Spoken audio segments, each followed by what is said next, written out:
Question for you, Mr. Rob Cripe. Yeah. This guy right here, Cuda, he chose to destroy his own fuel pump? Well, maybe the fuel pump chose to destroy itself.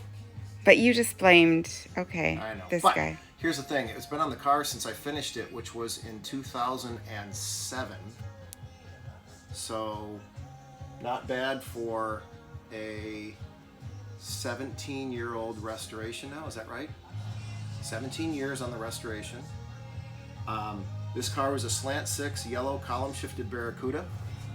Now it's a 472 Hemi, 4-speed car in black, and probably the biggest project I've ever done. And for some reason the fuel pump decided to go. That's what we're doing right now, which is therapy for my work. I'll just put it that way. All right. Peace out.